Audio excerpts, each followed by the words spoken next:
live? Are we live? Yes, we're live. We're live. What up? What up? What up? What is up? What is up? Hey, I guess I should do my little intro. Hey, yo, what is up, everybody? What's going on? It's your girl Jay, and welcome back to my channel. Another live here. Welcome in. Welcome to everyone watching, everyone that's going to watch later. I appreciate y'all for tapping in, whether you join live or whether you watch later. I really appreciate it. I hope you've been enjoying my videos so far. If you don't catch them live, don't forget to, if you do enjoy those, to go ahead and like and subscribe. I always forget to say that when I need to. But anyway, welcome in, y'all. Welcome in. I got a few topics we're going to talk about tonight. Maybe if we get some folks in here, we'll have a lively conversation. If not, it's going to be short and sweet. And I can go watch the North Carolina, watch my Notre Dame game that I didn't get to watch on Sunday. Hey. RC is in the house. Thank you so much for always showing up. I appreciate you. We are going to start with, and I don't really have a main order, so I might be all over the place, but we are going to start tonight. Tonight, we're going to start with some Aces news. We know we are in a WNBA free agency season right now. A lot of movement has been going on. Like, I have it pulled up. It's so much has been going on in this free agency. But as far as the Aces, we, like, as soon as the live ended, Tuesday? I guess by, what day was that? Thursday? We heard about Kia and Megan, or was that the week before? I'm lost on my, no, that was last week. So the Aces re-signed Kia. I think she signed for a 2-year deal, if I'm not mistaken. And then RC knows this person. I still need to look her up. Megan, and I'm going to mess up her last name because I cannot pronounce it to save my life. Gustafson. Did I say it right? Don't know a lot about her, but she came, I want to say she used to play for Phoenix at some point. RC says she was from Iowa, University of Iowa, one of his peeps. So he knows who she is. She seems to be a cool enough player that they brought her on. They let go of Elena Coates. And I heard that Kayla George was gone, but I did not see any publication about that. So I don't know if that's true yet. And then looking at this, they did announce that Sid Colson is coming back. They re-signed her, but on WNBA.com, on their list of transactions, it says Sid was signed to a training camp contract, which pretty much means you're only guaranteed through training camp. And then after that, they'll make a decision on if they want to keep you or not. So I don't know if that's usually how her contracts go anyway. I know Sid was one of the lowest paid people on that team between her and Elena Coates. So I don't know if that's normally how they handle Sid, have her go through a training camp contract. I can say it. And then decide if they want to keep her on and sign her for whatever. But this says training camp contract. So I don't know if it's a permanent as they announced, because they didn't specify when they announced, or what it is. But anyway, she's back for now. They also signed a rookie scale contract with Morgan Jones. I looked her up. She is a former Louisville and Florida State guard. She plays in Greece right now. She plays on a Greek team.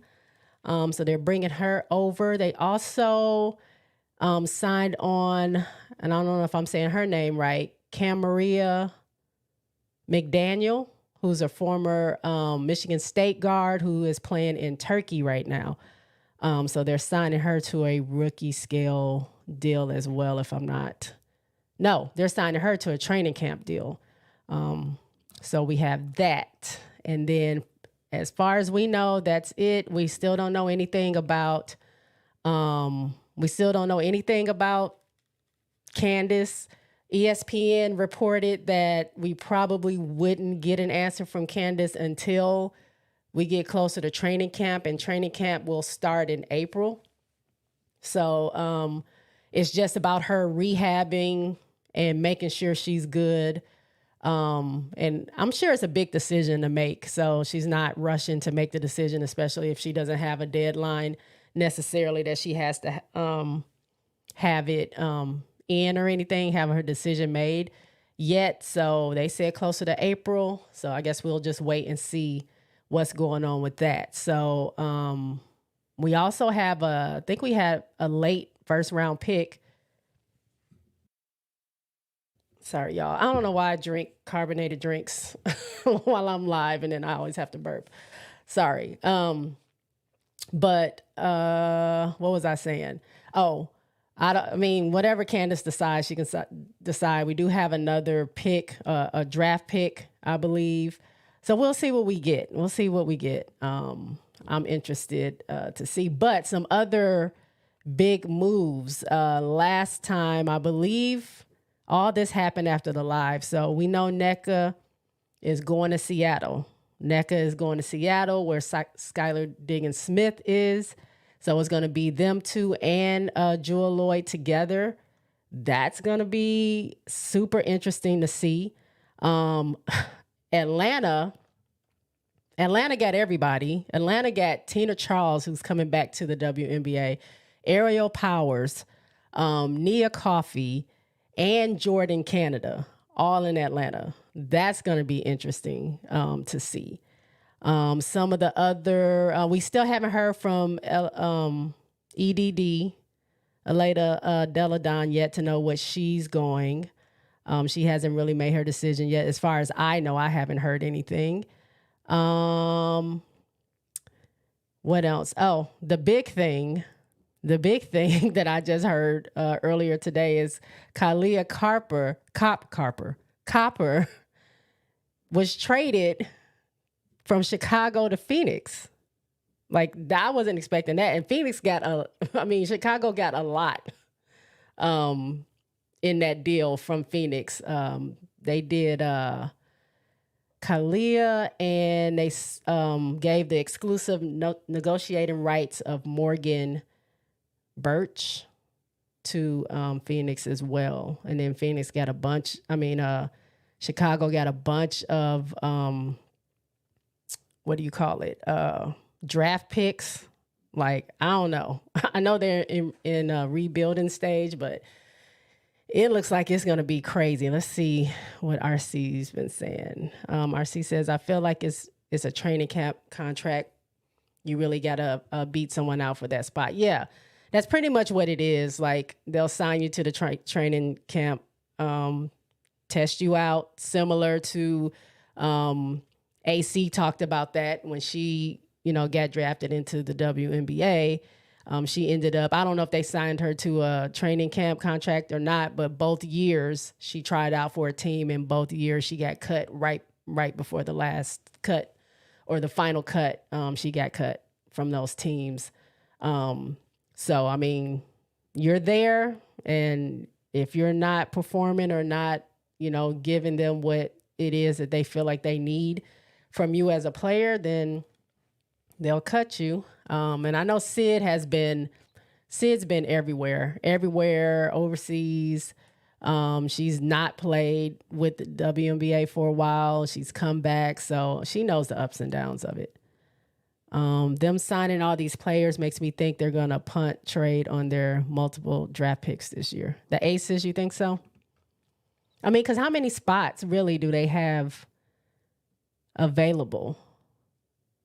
I think they only have maybe 2 spots left, if I'm not mistaken. And then if they sign Candace, they only have 1 spot. So Chicago got a bevy of draft picks back. Breonna Turner and Michaela somebody. Teresa Weatherspoon is trying to start fresh with the team for the most part. I agree with that. I think Teaspoon definitely wants to start fresh, but I assume that Kalia is the face of that team and that I'm a part of the team, that they would just build around her, move pieces around if they had to build around her to, get the team where they wanted. But I guess, I don't know. I guess maybe I don't know. I don't know. She seems excited to go to Phoenix.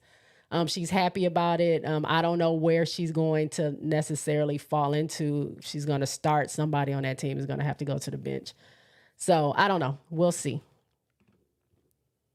Yep, I did see that they re-signed Diamond DeShields. I saw that. I had a thing. I took a screenshot of what Chicago gets. Outside of what you said, they get a 2024 number 3 pick from the draft, a 2026 first round pick, 2025 second round pick that they got back from Phoenix, and then rights to a 2026 second round pick swap with Phoenix. So it's going to be a lot of willing and dealing going on over there in Chicago. But I mean, it's some good prospects out there coming out of college this year, next year. I mean, at least for the next 4 years that I can see. So I think, if they're planning on rebuilding, they're in good contention with all those draft picks that they end up getting. So yeah, that's all that Chicago, the Aces have. I haven't heard anything. Oh, but another piece of Aces news that I just got in the mail.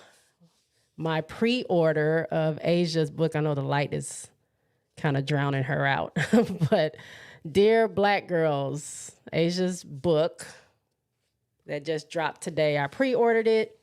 I also have it on audio, an audio book. So I was listening to it today while I was at work, and it's pretty good. It's pretty good. It is life lessons kind of wrapped up in her story. So you can learn something about, get some gems about just living life and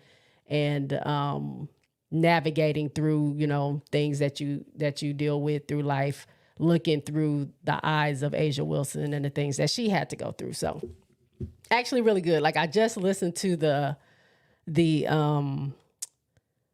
part where she lost her grandmother, which was super hard to listen to because I also had a rough time when I lost my grandmother. So that was a little rough to listen to and hear her talk about. But other than that, it's been really good.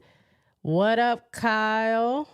I think you should join Plies at the Lady Gamecocks game. I really wish I could be there to see Plies with that butter and crock pot and ice pack and everything else. The fly swatter. They might let him in with the fly swatter. They're not going to let him in with anything else. But he's so funny. RC says Asia Wilson is allegedly going to be on GMA tomorrow. You may want to record that tomorrow or catch clips. I thought she was on there today.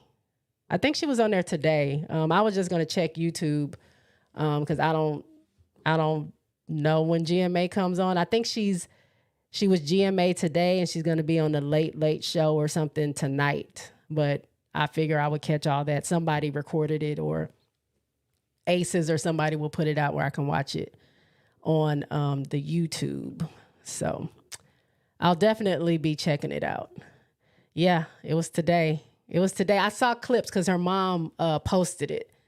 So I saw clips of it. I just didn't get to watch the whole interview because I was at work all day today. So I didn't get to see that, but I will. What else is going on in the WNBA? Before we move to college, we actually had this conversation a little bit last week. We were talking about Caitlin Clark and her getting a scoring record and Kelsey's article about how that transition was or whatever. Well, a clip came up, and shout out to MMA Lifestyle who sent this to me, but I had seen it online as well. But Sheryl Swoopes is back.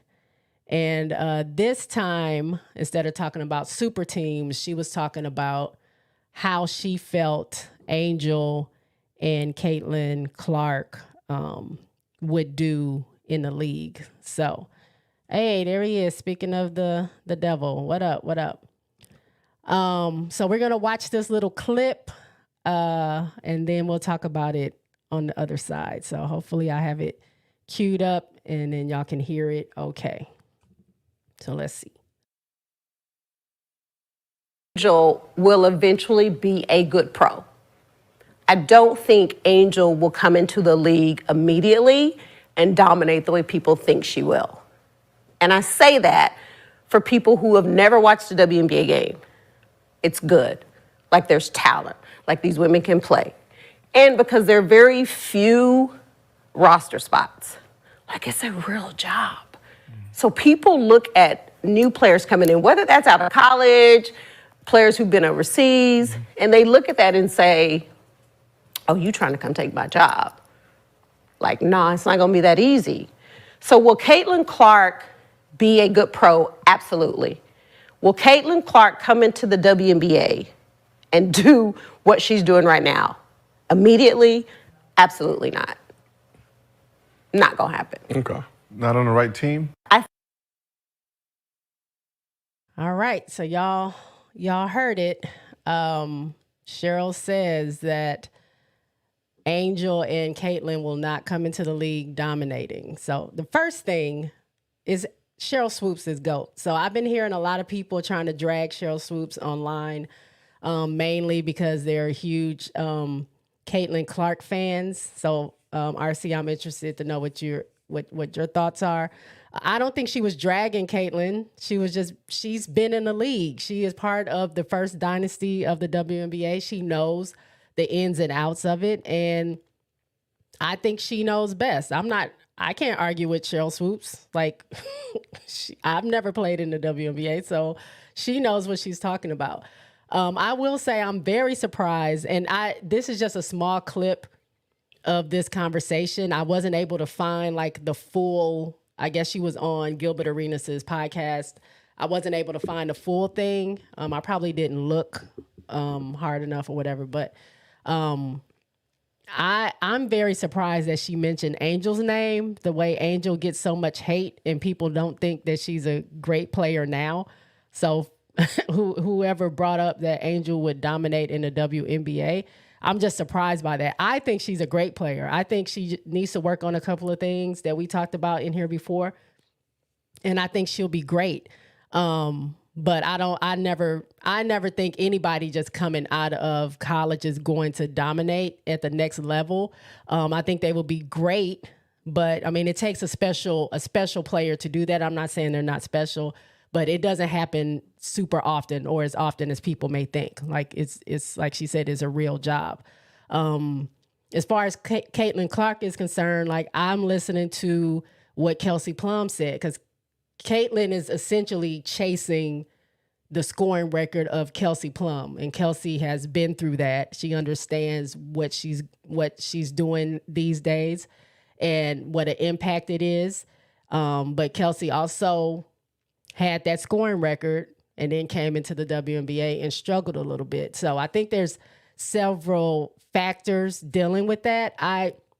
Me personally, I don't think I agree with Sheryl Swoopes. I don't think Caitlin will come in, shooting from half court, making every shot. Like, I don't think that's going to happen as often as it's happening now. I think these women are super professionals. They've been playing for a long time. They are not to say that college girls aren't skilled, but this is just another level of skill.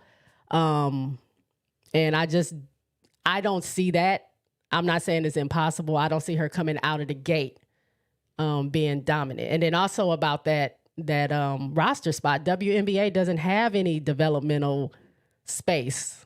Like, you're lucky if you make a team and then stay on a roster. Like, again, the WNBA just doesn't have that space like the NBA has, the G League or whatever. They're just going to send you overseas and say, come back and try again. So people that's on that roster are working to stay on that roster. And so it's not like some easy thing that you get a spot and you're guaranteed to stay in that spot. So I think it might be a small transition. I think she's great. I think Caitlin has exceeded what she can do on a college level, besides win a championship, if that ever happens for her, if she decides to stay one more year. But as far as coming in the WNBA and just killing it, I don't see it. I also feel like people saying that.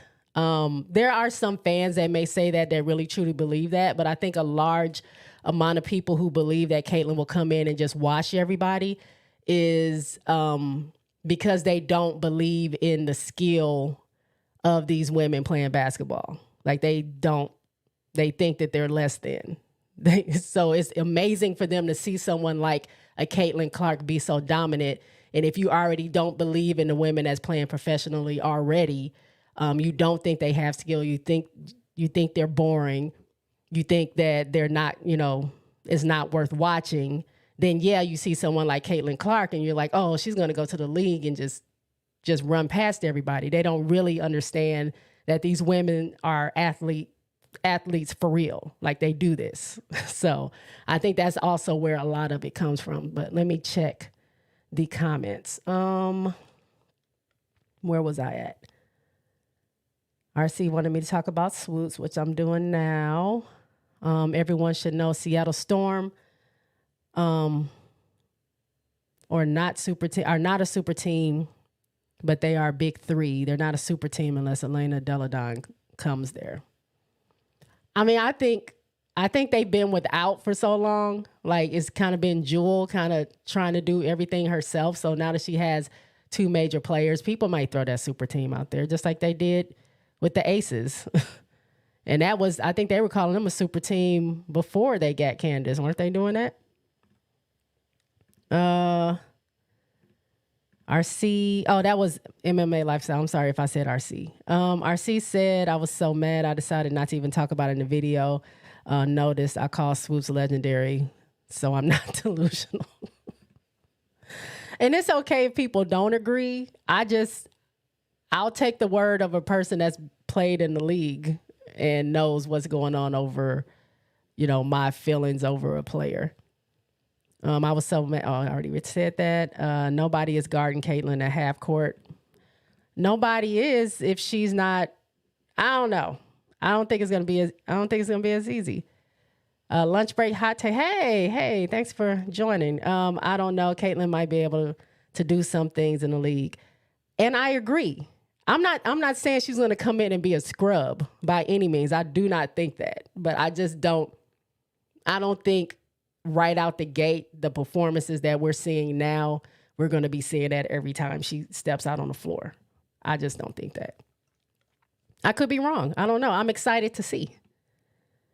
12 Kyle says, Swoops knows what she's talking about. Men don't even come into the NBA and dominate initially. It takes time. Clark and Reese will get there eventually. Yep, I agree with Kyle. I agree. RC says, Caitlin isn't even a finished product yet. She's already epic. My thing is, why couldn't Cheryl talk about how great Caitlin is too? She's just adamant with the nah fam. She's not going to be that. So I don't know if she talked about that because this is just a clip. So a lot of podcasts or a lot of these shows just post like small clips to get people talking and don't put the whole thing there. So I don't know. Maybe she did say that before or after. This is just a small clip. So I'm not going to put that on Cheryl. I don't think she was bad-mouthing her, but I get it. RC. That's your girl. So you stand up for her. Literally everyone wants to use Caitlin's name for publicity these days. Yeah. I mean, she is the hottest thing in women's basketball right now. I mean, as far as I can see, every time I turn on a sports news station or something, like, they will talk about her and won't talk about anybody else because she scored 45 or she did this or she did that. And I watch a lot of TikTok videos, and like that's all I see up and down my timeline is stuff that Caitlin did. So for me, I just think she's super popular, and she is bringing a lot to the game. She's bringing a lot of excitement, so I'm not mad at her.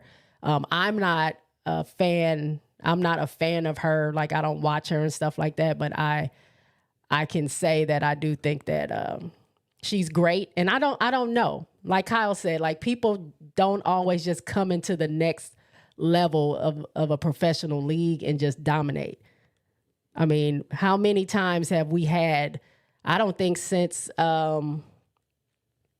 Candace Parker have we had a rookie of the year and a league MVP in the same year. Like, that's what she got when she came in. So she definitely did her thing. And, you know, it also depends on the team. It depends on what they're doing, who's on the team and stuff like that. So we'll see. We'll see. Lunch break hot take said, I agree with that. You agree with what? RC or something I said? Yes. RC be reading my mind because, yes, JuJu with the 51 chicken McNuggets, she was cooking. Yes, yes. So when you talk about dominating, because my final word on the Caitlin Clark, Angel Reese thing, to sum it up, and if anybody else has anything to say, please drop it in the comments. I personally think it's going to be a small transition period for them. I don't put Angel and Caitlin on the same kind of playing field because they don't do the same things. I think Angel, like I said, needs to work a little bit on conditioning. She needs to get a consistent, like mid-range shot, get a little bit more muscle on her, and she's going to be a problem in the paint. She's going to be a problem. Caitlin is already, I feel, already there, but it just, how is she going to fit within the program and the way that particular, if she goes to Indiana, how are they going to manage her, or if they're going to manage her, or how are they going to do that? And then, I mean, it's some people that defend out here. It's some people that can probably get her and shake her up. I don't know how hot she is on defense. She might throw up a bunch of shots, but her efficiency isn't the best. And I don't know how many, we'll just see. I wish the best for both of them. That's all I have to say about that. Lunch break hot take says, I agree she won't come into the league dominated, but she will be good. Yeah, exactly. So let's get to JuJu, because guess what, y'all? I finally saw JuJu play. It was on YouTube. I had to search for the game because they don't show USC games in my area. And so pieces were cut off. I saw, like, I didn't see her make her first shot. That was cut off. I knew she hit a 3, and then they cut off a little bit of the third quarter, and then they cut off some of the end. So I got the gist of it. I got the gist of what she was doing, which was outscoring Stanford by herself. So I actually have, I'm going to bring up these box scores because y'all know that's what I do. And it was, JuJu is the truth. JuJu is the truth. Hold on. Somebody said something. Piggybacking really fast. The Sky also got number 3 pick. Yes, they did get the number 3 pick in the draft, which, yeah, I couldn't remember if it was going to be Cameron Brink or Paige Beckers, but I thought Paige said she wasn't leaving. She was going to stay at UConn. So I don't know what's happening with that. But yeah, they could get Cameron Brink if they decide to get into the draft. So everything's still up in the air. Well, we won't know anything until March Madness is over and that draft happens. All right, so this is the box score for the game that USC played Stanford. Low scoring game, but USC scored 67 points versus Stafford's 58 points. And JuJu Watkins had 51 of those 67 points. It was just, that girl scores at will. It doesn't even seem challenging at all. Like, it just seems like she just does her thing, gets that ball, and just I'm throw up a three. I'm gonna take it to the hoop. Like, I'm gonna hit this midi real quick. I'm gonna do, like, she just, it didn't seem like she was breaking a sweat. She was very tired. Obviously, she was carrying the team, but it didn't seem like it. It just seemed like it was just something natural that was happening, and it didn't even feel like she was scoring all the points like that. Like, you knew she was scoring, but then the announcer will say, "Yeah, USC has 13 points. JuJu has 11 of the 13 points," or whatever. And it was just like, what?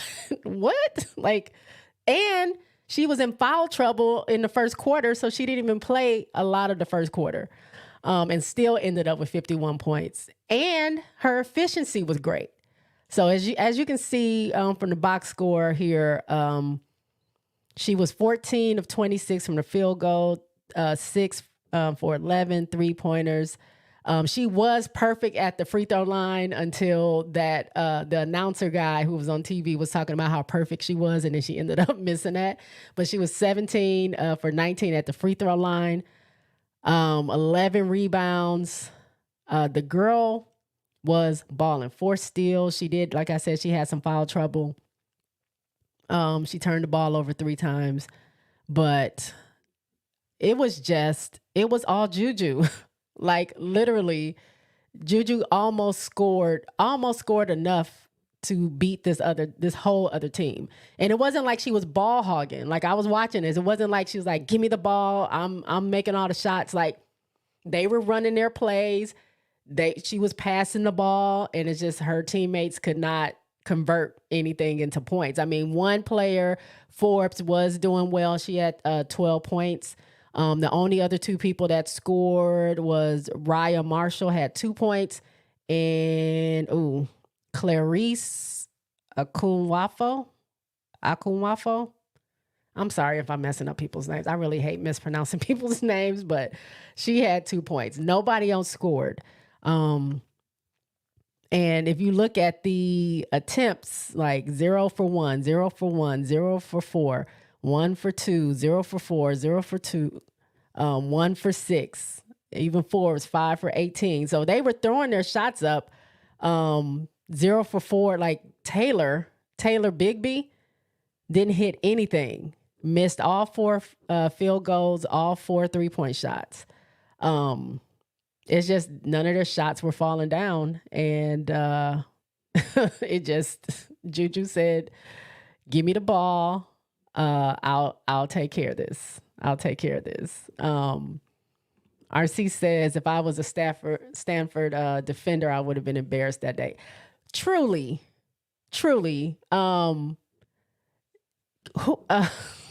They just weren't having a good day at all. I'm not even going to bring up their stats, but Cameron Brink was really struggling, even though she had 19 points. She was kind of struggling. She did have some monster blocks, though, within the game that I saw. But overall, they just weren't having a good game when you let one person almost outscore your whole team. RC says Kobe, Kyrie, JuJu Watkins. GZDR4Ev says, "How many seniors on that USC team could it mess up chemistry later on if the seniors need to showcase their talent for the WNBA?" I don't know how many seniors are on the USC team. I would have to look that up. Let's see. We have Otto is a graduate. Gales is freshman. Kayla Williams is a senior. Junior, sophomore, grad. And I got 4 grad students on there. A junior and a grad. Oh my goodness. 1, 2, 3, 4,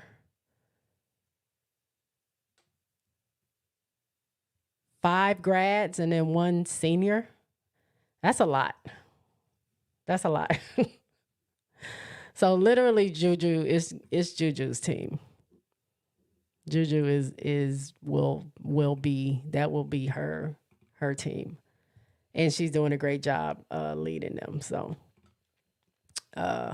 yeah, that game was really good. I was able to catch it. I was so excited that I was able to watch it and finally see her in action. She was doing well. I know that Hannah Hidalgo, my other freshman, she was doing, I don't know if she scored like 23, 25 points. I haven't watched the game yet. That's the only game I couldn't watch. All my teams were playing at the same time on Sunday. They all played at 1 o'clock, LSU, South Carolina, and Notre Dame. And I worked all Sunday. And then I worked most of Monday. So I literally just got through watching the LSU game right before I came on here. And I was able to watch the South Carolina game. Today's Tuesday, right? On Monday. I was able to watch that on Monday.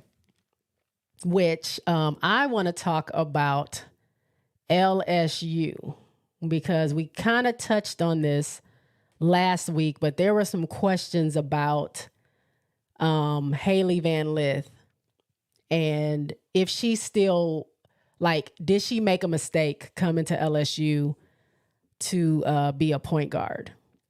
And should she change schools or like switch positions? What should she do?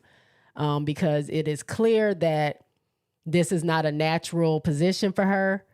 And she's struggling a little bit. Like they did win, like, don't get me wrong, like before this little losing patch that they had, besides losing to Colorado, they went on 17, 18 game win streak. They were doing fine.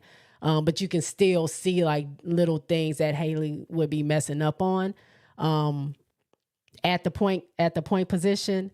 So people begin to question her, especially the last couple of losses that LSU had, questioning Kim Mulkey, like why still have her be this point guard? They're saying like put Flage at the point, or I don't know, try Michaela at the point. You do have Poa. So it's been a question out there. Let's see what RC says. Does she really need to study another 3 years? They're going to change eligibility to declare it a junior because JuJu's superstardom. Yeah, I mean, I don't think they have to. I mean, as soon as they let them leave, if they want to leave, they can do it. I mean, JuJu literally is like a phenom. Like the things that she's doing at the level that she's at, like she can come out early. I think she would, again, I don't know if she'll go into the league dominating, but I think she'll be great. RC says, I think this is on Haley. Yeah. She needs to mix up her shot selection. She needs to put her head down and draw fouls, do the Haley Van Lith stuff. That's a reminder of Louisville, HVL. She has to stop trying to blend and do her. So just from a spectator's point of view, I think that Haley, because was she a 2 guard in Louisville? I think she plays better as a 2 guard than a point guard. I think she struggles with trying to create shots for everybody else and then not be able to create shots for herself. And that kind of gets her out of her rhythm of being able to, if they pass the ball to her, to put up those shots. Something interesting that happened yesterday, Sunday, I just watched the game today, but Poa was in as a point guard and Haley was in as the 2 guard. And they played that for a while. I know they didn't start the game. Like they started the game after they had already been playing. So I didn't get to see the very beginning if she started as the point guard or she was the 2. But by the time I started watching, which was maybe a few minutes into the first quarter, Poa was out there, Haley was out there, Angel, Anissa, and Big Foe. Was Big Foe out there? No. Poa, Haley, yeah, Michaela, Angel, and Anissa. They were out there. And they had that game, Haley, 21 points. Michaela Williams, 21 points. If I'm not mistaken, Morrow had 19 points. Angel had, I think, 16 or 14 points. I can bring up that box score as well. They did so good having her be the 2. I felt like she obviously felt a lot more comfortable. I can tell her confidence was up. She was putting her head down and driving to the basket. She was, shaking them and doing, getting to the basket and drawing a foul. She was doing that. Now her defense still needs work because it wasn't, the best. But her offense had turned way up. And I think it's just she's concentrating so hard on trying to create the shot. Similarly to Kelsey Plum being the point for the Aces when Chelsea went out. Like, her game fell down tremendously. She wasn't able to play off the ball like she normally does. She was really worried about trying to get the ball to where it needed to be, which she's been a point guard before, but her professional career, she's been playing besides Chelsea. And when you play besides Chelsea, you don't have to worry about being a point guard. You just worry about being where you need to be and when she gives you the ball and then you make the shot.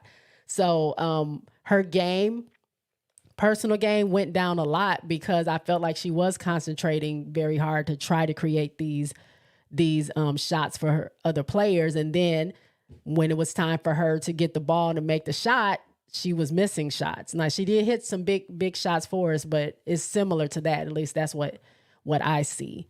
But we can look at these.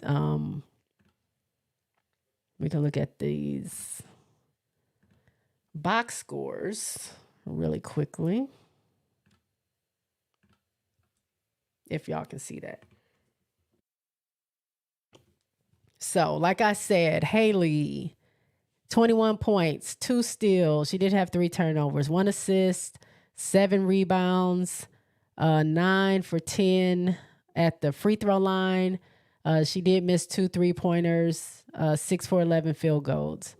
Michaela Williams, 21 points, 1 steal, 4 assists, 2 rebounds, 3 for 5 at 3-point, 9 for 12 field goals. Anissa Morrow, 18 points, 1 steal, 2 blocks. She did have a turnover, 3 assists, 20 rebounds. When I tell you my girl was crashing those boards, like, she was getting up there. She was on both sides. She was just 7 offensive rebounds, 13 defensive. Like, they could not stop her on that side. When that ball would get up, there was no second chance points for that other team because Morrow had that rebound, 20 points, so 18 and 20. She was 2 for 4 at the free throw line, 2 for 2 on 3-pointers. She lit up that one quarter. I think it was like the 3rd or 4th quarter. 7 for 15 field goals. So great game for Anissa Morrow, which she's like, I don't know, something about her that I'm drawn to, just like Chloe Kitts on South Carolina. It's just something about her. I'm not sure exactly what it is, but I root for her every time she's on the floor.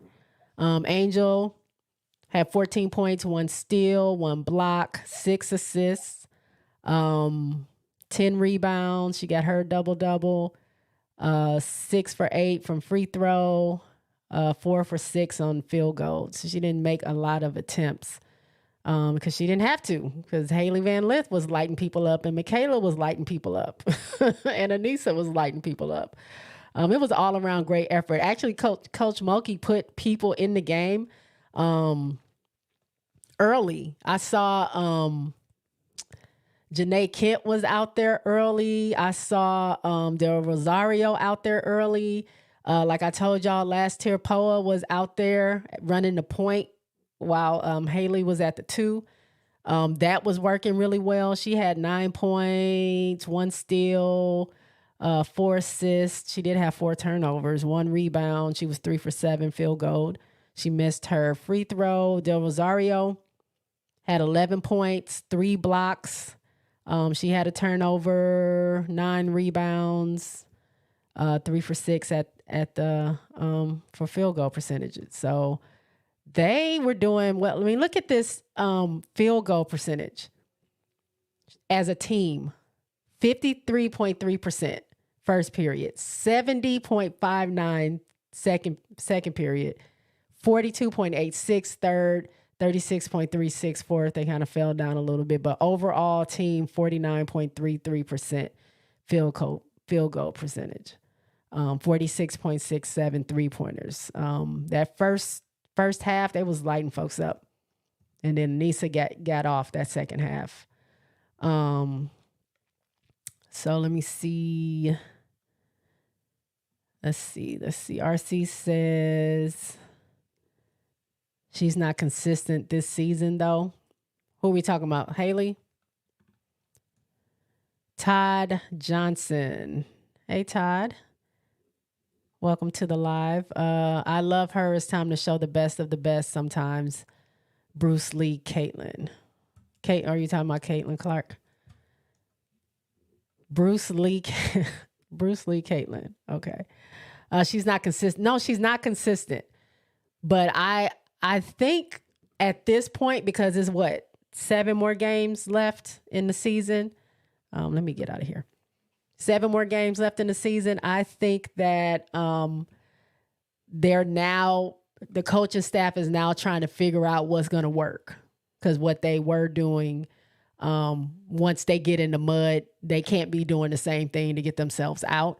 So I think that they're trying different things. Mulkey is putting other players in earlier to try to, lengthen her rotation. So it's not just the same, 6 to 7 player rotation. Maybe there can be an 8th. And then maybe those people can come in earlier in the game versus, waiting until someone's in foul trouble or wait until near the end of the game. Give them some really, real-time game experience so they can allow Angel to rest, and they can allow, Morrow to rest, or whoever needs a rest. Like, give them the break so they're not, being in the game the whole time and tiring out and dying, fourth quarter. So it's interesting to see, but I felt good for Haley to, have that type of performance, but that's nothing new for her. She's done that before when she was playing that position at her other school. I think she was just, I don't know about her permanently being the point. Like, she kept going back and forth between the 2 and the 1 in that game. But if they can really count on Poa to help out, I think they can really improve their overall team game.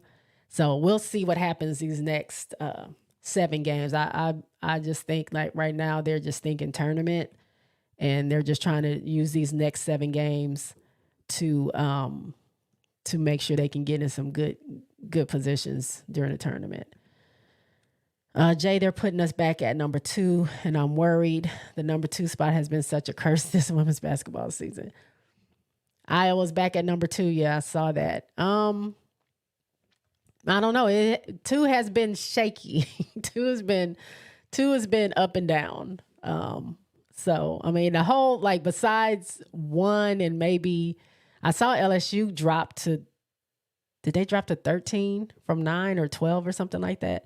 But the lower half kind of wasn't moving a whole bunch. But that number 2, number 3 spot, it's been rocking and rolling this whole season. What else did I want to talk about? We talked about the Aces already. Did we talk about, what do we think? I'm a South Carolina fan. Cardoso is leaving for 2 games. She's going to be gone because she's going to be playing with Brazil for them to qualify for their her national team, for her to qualify with her national team. What do we think is going to happen while Cardoso is out these next 2 games? Because she's going to be out when they play UConn. I think they play Missouri first on Thursday, and then I think they have UConn. I think that Sunday, the Super Bowl Sunday. It's going to be interesting to see. I personally think they'll be okay. We all know that Dawn's bench is super, super deep. Her rotations are always rotating. Watkins does work. Fagan's been doing work. Y'all know how I feel about Chloe Kitts. Chloe's in there doing work. I think they'll be okay. Like, of course, they're going to miss having her there. Like, she's a big presence. She's rebounding. She, disturbs the other team's offense because you got to work around her. But outside of that, I think they'll be okay. I think they'll be okay. I would, the UConn game is going to be good. Let's see. LSU is 13. They would be a number 4 seed I saw that, number 4, which means, would that mean they would go against South Carolina? Is that what would happen in the SEC tournament? Or do they get a bye? I'm trying to remember how that goes. RC says UCLA doesn't have their big post player, Lauren Betts, out with the undisclosed illness. So that's also why UCLA has been losing more. Okay. Makes sense. RC says South Carolina wins both games. Cardoso is trucking. Overrated. Is trucking overrated? You think Cardoso is overrated? What? Say it ain't so. I like Cardoso. I think, again, she's someone, I think they said she would go 4th or 5th in the mock WNBA draft if she came out this year. I think she's a senior. She's also someone that would need a little bit of work. I can't really specify what it is she needs to work on from what I can see. I know she just seems... She does get to both ends of the floor very fast, but I feel like she needs to turn her aggression up a little bit more because the women of the WNBA will run over her, 6'7" or not.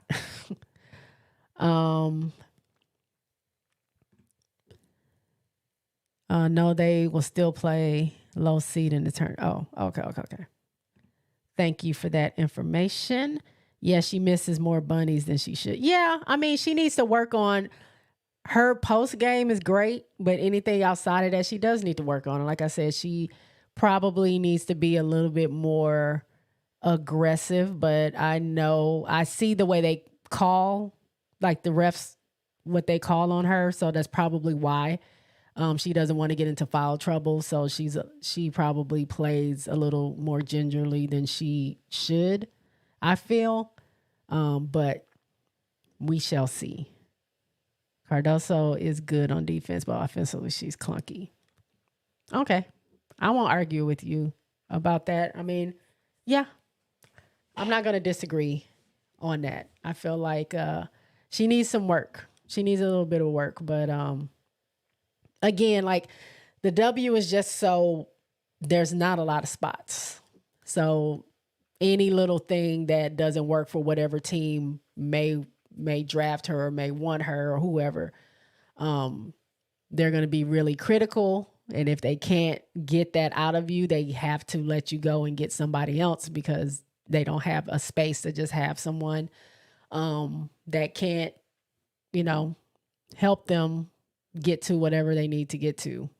It just all depends on who's on their team.